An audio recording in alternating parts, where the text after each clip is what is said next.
Ouvir Jesus é fácil. Difícil é não se enganar achando que ouvir já mudou alguma coisa ou vai mudar alguma coisa na tua vida. O vídeo de hoje é para você que vive oscilando por dentro. Uma hora você tá firme, outra hora você tá desmoronando. Jesus hoje vai explicar o porquê. No vídeo de hoje, Jesus fecha o Sermão do Monte com 3 alertas que parecem muros, mas na verdade eles são alertas libertadores. Jesus vai falar sobre quem te engana, as pessoas que te enganam. Jesus vai falar sobre o que é fé de verdade.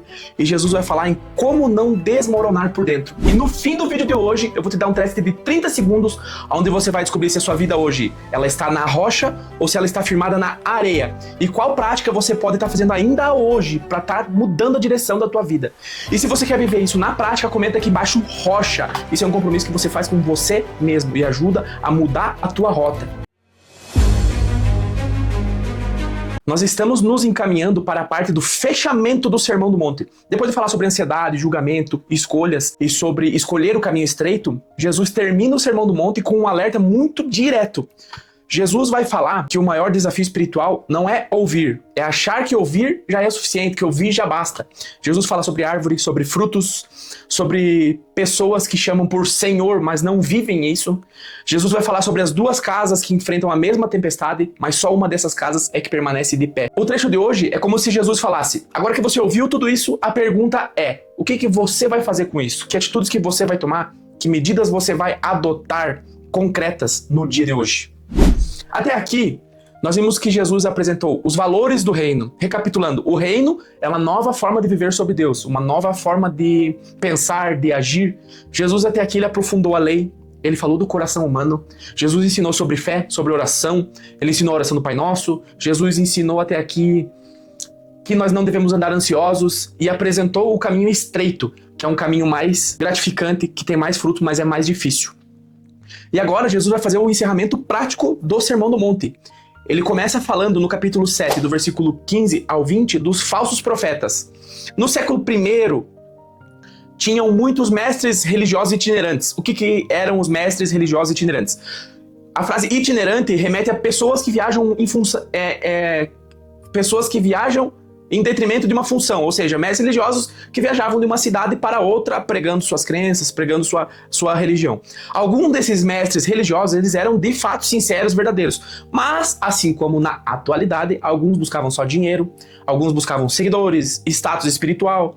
E Jesus aqui nesse trecho ele está dizendo: cuidado com os falsos profetas. Ele usa uma imagem ilustrativa do lobo em pele de cordeiro, do lobo em pele de cordeiro, do lobo em pele de ovelha. O que isso significa? Significa alguém que parece seguro, que parece confiável, alguém que fala como alguém confiável, mas destrói as pessoas por dentro. Jesus aqui, ele traz uma análise dos frutos. O critério que Jesus traz aqui é o critério dos frutos. Jesus não diz analise a teologia ou analise o discurso das pessoas. Jesus está falando: analise e observe os frutos. O que isso quer dizer? Os frutos que Jesus está falando são os resultados. São os resultados que a pessoa tem na vida. Por exemplo, um exemplo de fruto. Como que essa pessoa trata os vulneráveis? Se essa pessoa, no que ela está falando, gera paz ou gera medo? Essa pessoa, quando ela fala, ela se aproxima por uma intenção pura ou ela se aproxima para uma situação de controle? Essa pessoa, quando ela fala, quando ela prega, constrói algo ou destrói algo? Jesus está falando assim: olhe o fruto. Num português claro, Jesus está falando: olhe o resultado da vida dessa pessoa. Gera paz ou gera medo? Aproxima de Deus ou te prende em uma palavra, em regras, sem sentido? Ele está dizendo: essa pessoa te levanta ou te culpa o tempo todo? É isso que Jesus está alertando sobre os falsos profetas. Aqueles que pregam uma coisa, mas não vivem aquilo que eles pregam. Ou aquilo que essas pessoas pregam geram prisões mentais que causam aflição nas pessoas, mais medo, mais controle. É isso que Jesus está alertando aqui nesse trecho. E se isso que eu estou trazendo aqui até agora já te trouxe algum tipo de clareza, já deixa o like nesse vídeo, que esse vídeo aqui pode livrar muita gente de manipulação, achando por ignorância ou por não conhecer que está seguindo algo por verdade. Já aproveita também e se inscreve aqui no canal, porque esse canal aqui não tem vídeos bonitos. Esse canal aqui, ele tem construção diária e ação prática, não é motivação, é ação. Um exemplo prático para hoje é um líder que pode falar de amor, mas ele fala de amor para manipular. É um líder que fala de fé, mas ele gera culpa constante nas pessoas, que é aquela situação onde deixa as pessoas presas, com medo, a pessoa fica se sentindo culpada a todo momento. Um outro exemplo é um líder que fala de Deus, mas só está buscando por poder, por status, por aparência, pedindo dinheiro para as pessoas. Jesus ensina que o caráter é mais confiável que discurso. Isso serve para líderes religiosos, líderes no seu âmbito social, para amigos, relacionamentos e, inclusive, para nós mesmos. Na sequência, Jesus vai tratar da parte do Senhor, Senhor, no capítulo 7, versículo 21 e 23. Esse é um trecho dos mais fortes que tem no Sermão do Monte, porque ele diz assim: nem todo aquele que diz Senhor, Senhor, por exemplo, chamando Jesus de Senhor, chamando Deus de Senhor, vai ser reconhecido. O que isso quer dizer? Jesus, ele está descrevendo as pessoas que falam em Deus, falam no nome de Deus, fazem coisas religiosas, algumas até realizam algumas obras impressionantes, mas no final Jesus fala: quem que é você? Nunca te conheci, mesmo você falando de mim, falando de Deus, fazendo coisas religiosas, eu nunca te conheci, não sei quem é você. Quando Jesus fala isso, ele está falando assim, que na linguagem de hoje, não basta dizer que Deus é importante para você, que você faz isso, que você faz aquilo, que você vai na igreja. Na vida você precisa mostrar, não só falar, você precisa mostrar em atos. Para entender num contexto rápido, naquele tempo, chamar alguém de Senhor era, por exemplo, assim, você dizer: você é meu mestre, você é minha referência, quem manda em mim. Esse era o significado, o peso da palavra Senhor nessa época de Jesus, no século I. Jesus está dizendo basicamente: não adianta chamar Deus de referência ou me chamar de referência, falar que eu sou seu mestre e viver como se eu não influenciasse em nada na sua vida. Um exemplo moderno para ajudar a entender mais ainda, aprofundar mais. É como se você usasse um crachá escrito: sou do reino, mas no dia a dia você não perdoa ninguém, você manipula os outros, você trata as pessoas que estão ao seu redor de forma grosseira, trata mal, você é uma pessoa que vive na mentira e acha que tá tudo bem porque você acredita. Um resumo básico é isso, você usa esse crachá. E isso acontece muito hoje em dia, pessoas que vão na igreja e não fazem aquilo que é pregado. Jesus não está rejeitando as pessoas frágeis, ele está confrontando as pessoas hipócritas e incoerentes. O que essa passagem não significa? Jesus não está dizendo que Deus rejeita pessoas imperfeitas e que os erros ocasionais anulam a fé. Jesus não está falando isso. Essa passagem, o significado real dessa passagem. Jesus traz que o problema da vida é você ser desconectado com aquilo que você prega, com aquilo que você fala, ou seja, pessoas que falam uma coisa e fazem outra. Essa passagem significa que a religião, ela pode virar um tipo de identidade social, pode virar um tipo de discurso, ou então um tipo de performance sem transformação real. É como alguém que fala de perdão e nunca perdoa, alguém que fala de humildade e é aquela pessoa orgulhosa, é alguém que fala de amor, mas trata mal as pessoas que estão perto, que trata mal a mulher, que trata mal o filho, que trata mal as pessoas no geral.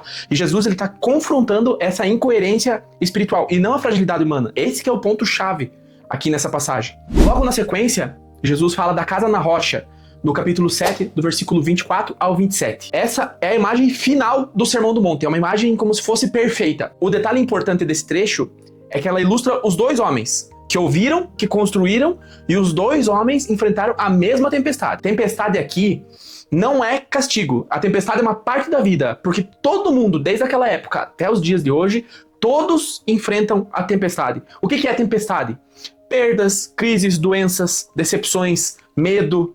A diferença não é a tempestade em si. A diferença é o fundamento, a base. A rocha, Jesus traz como a prática dos ensinamentos. Aquilo que ele ensina, as pessoas praticam, agem e não só ouvem. Ou então vivem algo que não falam. E a areia representa apenas ouvir. Ou seja, a rocha é aquele que ouve e pratica. E a areia são aquelas pessoas que apenas ouvem. A tempestade são as intempéries da vida. Como eu falei antes, as perdas, as crises, doenças. E a tempestade, ela não escolhe quem é religioso.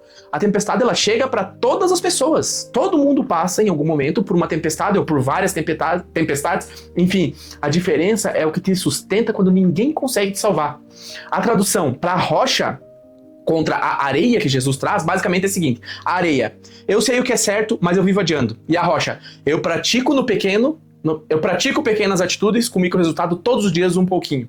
Não precisa ser algo mirabolante. Basicamente é isso. Areia, eu sei o que é certo, mas vivo adiante. E a rocha, eu pratico no pequeno todos os dias. E se você conhece alguém que está passando por uma tempestade agora, manda esse vídeo para essa pessoa.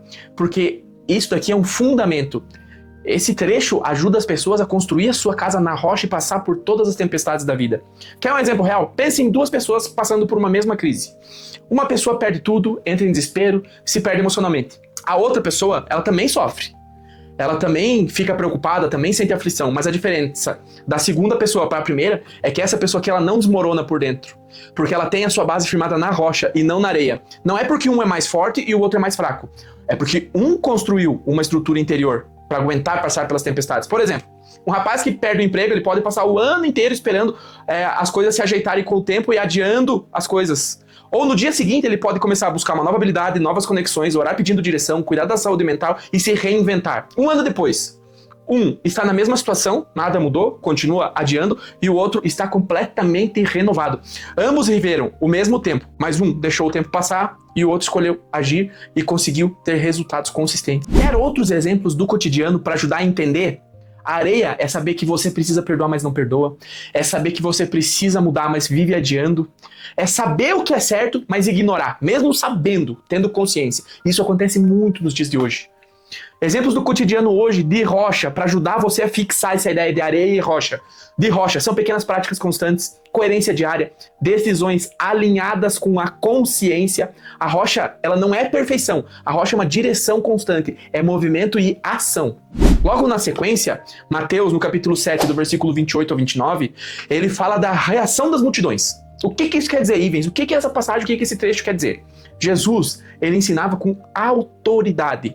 Na época, os mestres da época, os líderes religiosos, os rabis, falavam, o fulano de tal disse isso, o rabi tal falou isso. E Jesus falava diferente, Jesus falava, eu vos digo. Ele trazia a responsabilidade para si, ou seja, ele estava dizendo, ele falava com uma autoridade interior. E isso, esse fato, impactava muito as pessoas. Hoje, Jesus está dizendo para você o seguinte, para você não transformar a sua fé em teoria, para você transformar em movimento, em ação, com o que você tem hoje. Para resumir tudo, resumo final de tudo que a gente viu hoje até aqui, o Sermão do Monte termina dizendo, cuidado com a aparência espiritual. O Sermão do Monte termina dizendo que coerência importa mais que discurso bonito, ou seja, os seus frutos devem remeter àquilo que você fala. O Sermão do Monte termina dizendo que as tempestades revelam os fundamentos, que todos passam pelos fundamentos, mas o que te mantém de pé é naquilo que a sua base está estruturada, onde suas raízes estão. E Jesus termina o Sermão do Monte dizendo que ouvir não é o mesmo que viver, praticar, agir. E como eu falei lá no começo do vídeo, agora a gente vai pro teste rápido, eu preciso que você responda com sinceridade.